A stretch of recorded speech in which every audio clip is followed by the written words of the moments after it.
সকলকে নমস্কার জানিয়ে আবারও একটা ভিডিও নিয়ে চলে এসেছি অনেক দিন পর। আজকে তোমাদের একটা টিফিনের রেসিপি শেয়ার করব। দেখো, ব্রেড নিয়ে নিয়েছি আর আলু নিয়ে নিয়েছি। আলুটা এরকম ছোট্ট ছোট্ট কেটেছি, ছোট্ট ছোট্ট করে, একদম ছোট্ট ছোট্ট করে। এবারে এই আলুটা প্রথমে সেদ্ধ করে নেব। আলুটাকে সেদ্ধ করার জন্য প্রথমেই কড়াইয়ে আমি জল গরম করতে দিয়ে দিয়েছি, তার মধ্যে আলুগুলো দিয়ে দিচ্ছি। এটা কিন্তু বেশি সেদ্ধ হবে না, জাস্ট হালকা একটু নরম হবে।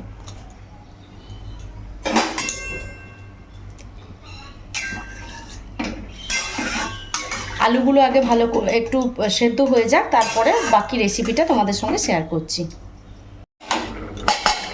এরপর আলুটা সেদ্ধ হয়ে গেছে, তোমাদের দেখিয়ে দিচ্ছি।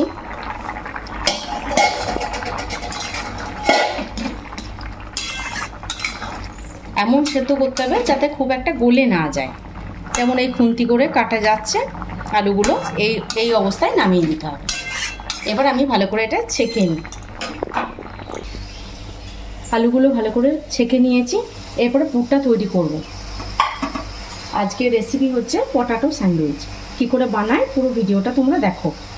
আর এটা কিন্তু সম্পূর্ণ নিরামিষ, পেঁয়াজ রসুন ছাড়াই এটা করে দেখাবো তোমাদেরকে। কড়াই গরম হয়ে গেছে, তার মধ্যে আমি সর্ষের তেল দিয়ে দিচ্ছি। যতক্ষণে তেলটা গরম হচ্ছে ফোড়নে কি কি দেবো দেখো, দেখে নাও। এই যে জিরে নিয়েছি, সর্ষে নিয়েছি, কারি পাতা নিয়েছি, হিং নিয়েছি, একটু আদা গ্রেট করে নিয়েছি, আর একটু কাঁচা লঙ্কা নিয়েছি। যে যেমন ঝাল পছন্দ করে সেই অনুযায়ী লঙ্কাটা নিতে পারো। বাচ্চা থেকে বড় সবারই এটা প্রিয় হবে। তেল গরম হয়ে গেছে, প্রথমেই আমি জিরেটা দিয়ে দিচ্ছি, তারপরেই সর্ষেরটা দিয়ে দেবো।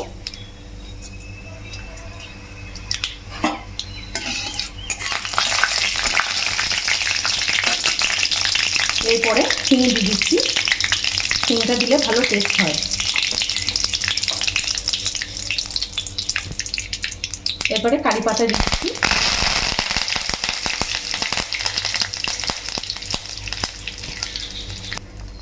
এরপরে গ্রেট করে রাখা আদাটাও দিয়ে দিচ্ছি। তারপরে এটা ভালো করে ভেজে নেব।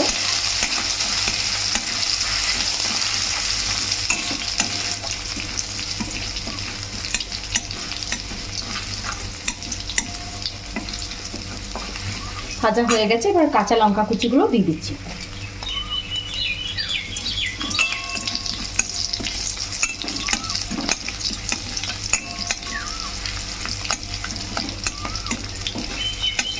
এই একটা পুর দিয়ে কিন্তু 3টে রেসিপি করা যাবে।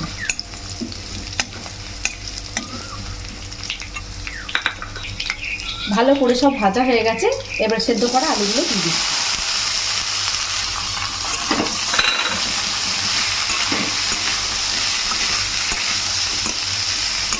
এবারে আলুগুলো ভালো করে ভেজে নেব। আর কী কী মশলা দিচ্ছি তোমরা দেখো।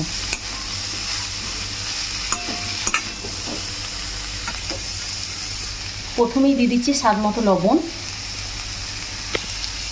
হাফ চামচ হলুদ গুঁড়ো,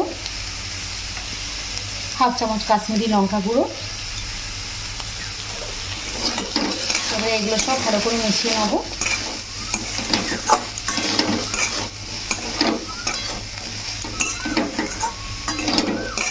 টিফিনের জন্য এটা কিন্তু খুব ভালো রেসিপি, খুব ভালো রেসিপি এটা। এরপরে দিচ্ছি চিলি ফ্লেক্স, আর দিচ্ছি একটু গোলমরিচ গুঁড়ো। ঝালটা তোমরা বুঝে দেবে। এটা একটু চটপটা হবে তো, তাই ঝাল টক পরিমাণ মতো দিতে হবে।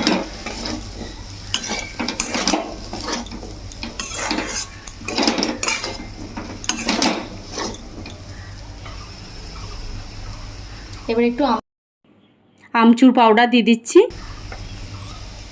আর একটু সামান্য চাট মশলা দিচ্ছি।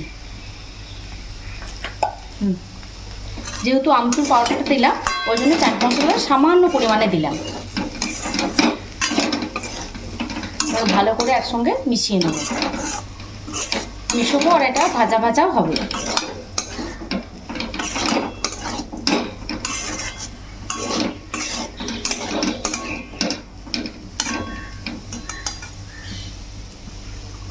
প্রায় পুরটা রেডি হয়ে গেছে। এবার স্বাদের জন্য সামান্য পরিমাণ একটু চিনি দিয়ে দিচ্ছি, যেহেতু টক আছে ঝাল আছে তাই ব্যালেন্স করার জন্য একটু চিনি দিয়ে দিলাম। আর সব শেষে দেবো গরম মশলা, আর একটু গরম মশলা গুঁড়ো দিয়ে দিচ্ছি।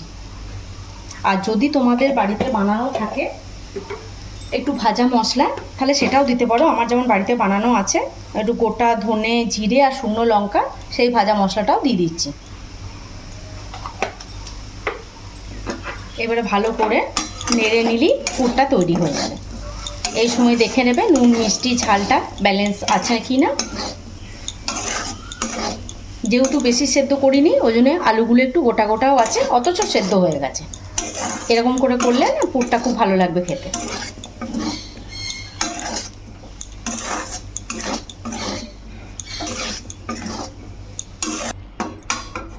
পুরটা একবারে তৈরি হয়ে গেছে। আর যদি বাড়িতে ধনেপাতা থাকে এর মধ্যে হালকা ধনেপাতা কুচি দিলেও খুব ভালো লাগবে। আমার যেহেতু নাই আমি দিলাম না, কিন্তু এরকমও খুব টেস্ট হবে। একবার বাড়িতে বানিয়েও দেখো।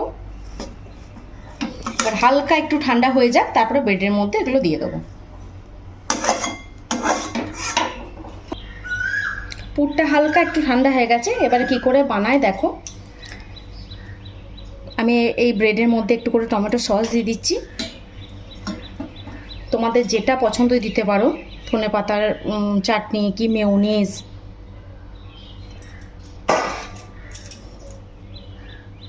আমি এই ব্রাউন ব্রেডটা নিয়েছি, তোমাদের পছন্দ মতো ব্রেড নিতে পারো।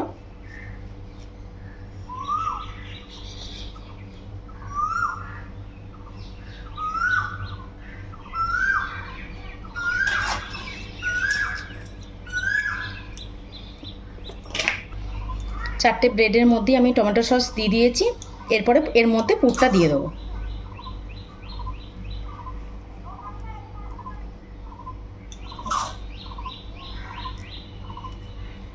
একটু বেশি করে পুরটা দিতে হবে, তাহলে ভালো লাগবে।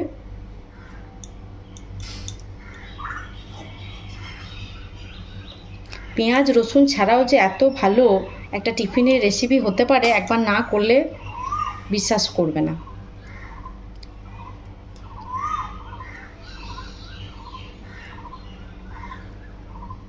আবার এই পুরটা দিয়েও তোমরা পরোটাও করতে পারো, আলুর পরোটা হয়ে যাবে। এই আলুটাকে ভালো করে ম্যাশ করে নিতে হবে পরোটা করতে গেলে। তারপরে দেখো এই ব্রেডটা দিয়ে দিলাম। এরপরে বাটার দিয়ে ভালো করে ভেজে দিলেই তৈরি হয়ে যাবে। আর একটাও বানিয়ে নিই।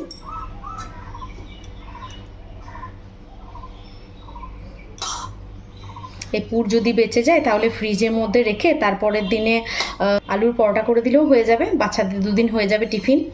আবার এই ব্রেডগুলো এরকম তৈরি করে যদি বেসনের গোলায় ডুবিয়ে ভেজে নাও তাহলেও ব্রেড পকোড়া হয়ে যেতে পারে। 3টে রেসিপি হয়ে যাবে এই একটা পুর দিয়ে। এত সুন্দর পুর। এই পুরটা দিয়ে কিন্তু চপ সিঙ্গাড়া সবই তোমরা করতে পারবে। যেহেতু কারি পাতা দিয়েছি আলাদা রকম টেস্ট হবে। দুটো আমার তৈরি হয়ে গেছে। এরপরে বাটার দিয়ে এটা ভেজে নেবো। দেখো একটা ফ্রাই প্যান চাপিয়ে দিয়েছি, এর মধ্যে এবারে ভালো করে বাটার লাগিয়ে নিচ্ছি।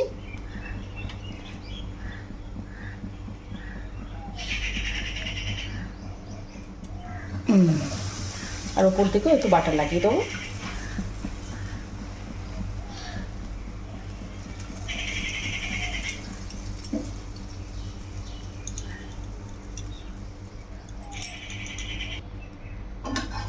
একদিকটা হয়ে গেছে, এবার আর একদিকটা ভেজে নেবো। কমিয়ে কমিয়ে ভাজবে, তাহলে ভালো ক্রিস্পি হবে।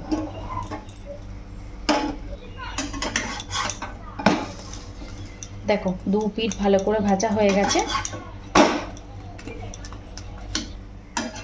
এটা হয়ে গেছে, এবার এটা তুলে নিয়ে নিচ্ছি। এবার আর একটাও ভেজে নেবো।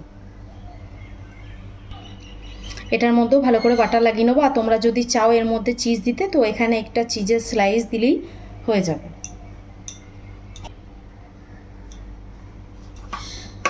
একটু বাটারটা বেশি করে দিতে হবে, তাহলে ভালো হবে খেতে। যারা কম খাও তারা কম করে দেবে।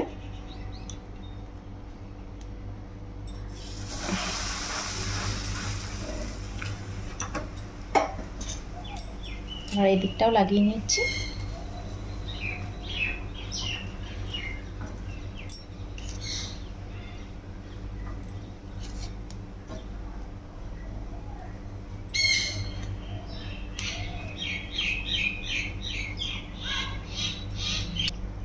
একদিকটা হয়ে গেছে, আবারও একদিকটা করে নিচ্ছি ভালো করে।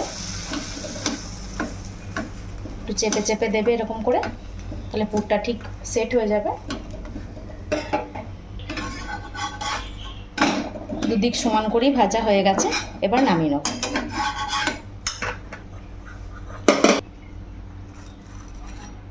এবার আমি তোমাদের পরিবেশন করে দেখাচ্ছি।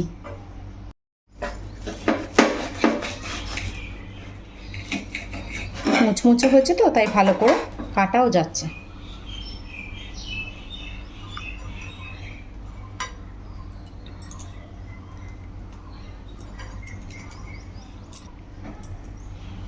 তৈরি হয়ে গেছে পটাটো স্যান্ডউইচ। আমি মেয়োনিজ আর টমেটো সস দিয়ে পরিবেশন করলাম। তোমাদের যেটা ইচ্ছা হবে সেই সস দিয়ে পরিবেশন করতে পারো বা খেতে পারো। দেখো, সিম্পল একটা রেসিপি। তোমাদের কেমন লাগলো অবশ্যই কমেন্ট করে জানিও কিন্তু। আর ভালো লাগলে কি করতে হবে? লাইক, শেয়ার, সাবস্ক্রাইব করে দিও প্লিজ।